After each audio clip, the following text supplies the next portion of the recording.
देवी भागवत का अध्ययन करने से पता चलता है नवरात्र व्रत के संपूर्ण फल के बारे में। जगत में अन्य जितने व्रत एवं विविध प्रकार के दान है वे इस नवरात्र व्रत की तुलना कदापि नहीं कर सकते, क्योंकि यह व्रत धन एवं धान्य प्रदान करने वाला, सुख और संतान बढ़ाने वाला, आयु और आरोग्य वर्धक तथा स्वर्ग और मोक्ष तक देने में समर्थ है। अथवा जिसे विद्या, धन या पुत्र पाने की इच्छा हो वह मनुष्य इस सौभाग्यदायी मंगलमय व्रत का विधिवत अनुष्ठान करे।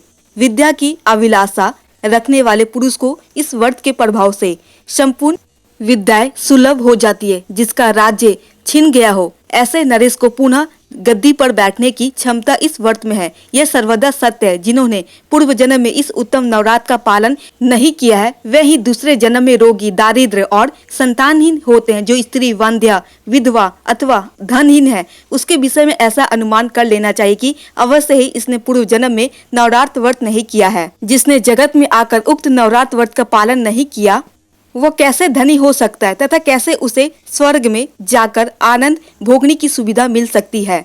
जिसने कोमल विलपत्रों में रक्त चंदन लगाकर उसने भवानी की पूजा की है वही पृथ्वी पर राजा होता है। भगवती कल्याण स्वरूपनी है, इनका कभी जन्म मरण नहीं होता।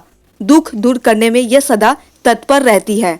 सिद्धि प्रदान करने वाली यह देवी जगत में सब में श्रेष्ठ है।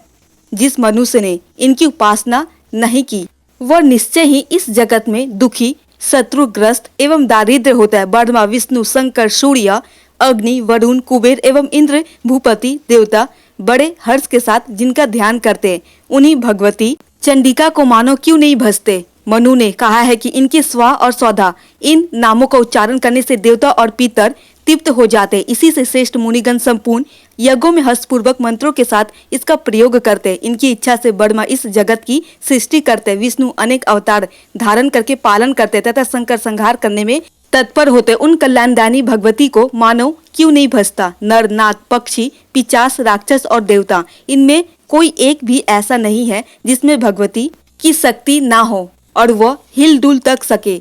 घर घर की यही स्थिति है। मंगलमयी भगवती चंडिका का संपूर्ण कामनाएं सिद्ध कर देती है। धर्म, अर्थ, काम और मोक्ष इन चारों फलों की अभिलाषा करने वाला कौन ऐसा पुरुष है जो उन भगवती की उपासना ना करे अथवा उनके व्रत से वंचित रह जाए। महान से महान पापी भी यदि नवरात्र व्रत कर ले तो वो संपूर्ण पापों से उसका उद्धार हो जाता है। प्राचीन समय की बात है, एक निर्धन वैश्य था। वो महान दुखी था। राजन कौशल देश के किसी सज्जन ने उसका विवाह भी कर दिया था। उसके बहुत से बाल बच्चे हो गए थे पर उनकी क्षुधा कभी शांत नहीं होती थी। उसके लड़के सायंकाल में किसी प्रकार कुछ भोजन पाते थे। वैसा भी कुछ खा लेता था। भूखे रहते हुए वो सर्वदा दूसरे के कार्य में तत्पर रहता था। यूं बड़ी कठिनता से कुटुंब का भरण पोषण चलता था। उस वैसा के मन में अपार चिंता रहती थी, परंतु वह सदा धर्म में तत्पर रहता था। उसकी इंद्रियां शांत थी। वो बड़ा सदाचारी था, कभी झूठ नहीं बोलता था। उसके मन में क्रोध नहीं आने पाता था। वो सदा धैर्य से काम लेता, मन में अहंकार और डार नहीं आने देता था। देवता, पितरों और अतिथियों की पूजा करने के पश्चात अपने आश्रित जनों को खिलाकर तब स्वयं कुछ भोजन करता था। वह उस वैश्य के प्रतिदिन का नियम था। यूं उसका समय व्यतीत होता रहा। उत्तम गुणों के कारण उसका नाम भी सुशील रख दिया गया था। दारिद्रता से अत्यंत घबराकर उस भूखे वैश्य ने एक शांत स्वभाव मुनि से पूछा। सुशील ने कहा, ब्राह्मण देवता, तुम्हारी बुद्धि बड़ी विलक्षण है। आज मुझ पर कृपा करके यह बताओ कि मेरी दारिद्रता निश्चय पूर्वक कैसे दूर हो सकती है। मानद मुझे धन की इच्छा नहीं है, मैं खूब संपन्न हो जाऊं यह नहीं चाहता। द्विजवर, तुमसे पूछने का मेरा इतना ही अभिप्राय है कि कुटुंब का भरण पोषण करने की शक्ति मुझ में आ जाए। मेरी छोटी बच्ची और बच्चे भोजन पाने के लिए सदा रोते रहते हैं। घर में इतना भी अन्न नहीं है कि मैं उन्हें एक एक मुट्ठी भी दे सकूं। रोते हुए मेरे बालक घर से निकल गए, मैंने उन्हें त्याग दिया है। अतः अब मेरे हृदय में आग सी लग गई है, परंतु धन के अभाव में मैं कर ही क्या सकता हूँ। मेरी लड़की विवाह के योग्य हो गई है, मेरे पास धन है नहीं, मैं क्या करूँ। द्विजवर, इसी से मेरा मन चिंता के समुद्र में गोते खा रहा है।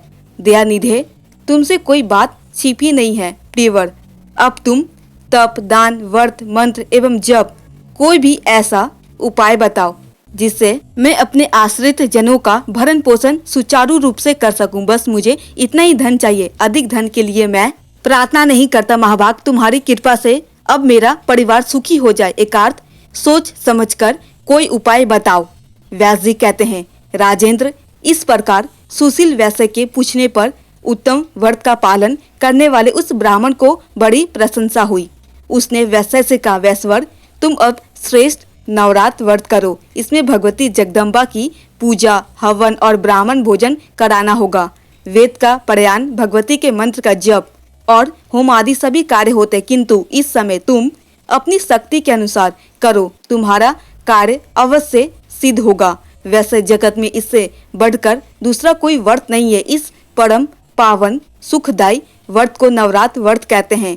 इस व्रत के सर्वदा पालन करने से ज्ञान और मोक्ष तक सुलभ हो जाते, सुख और संतान की वृद्धि होती है तथा शत्रु के पैर नहीं टिक सकते। भगवान राम राज्य से च्युत हो गए थे, उन्हें सीता का वियोग हो गया था। उस समय किष्किंधा में उन्होंने यह व्रत किया था। मित्रों, उम्मीद करते ये छोटी सी ज्ञानवर्धक वीडियो आपको जरूर पसंद आई होगी। अगर थोड़ी भी पसंद आई हो तो प्लीज एक चैनल को सब्सक्राइब कर दे और वीडियो को एक लाइक भी कर दे।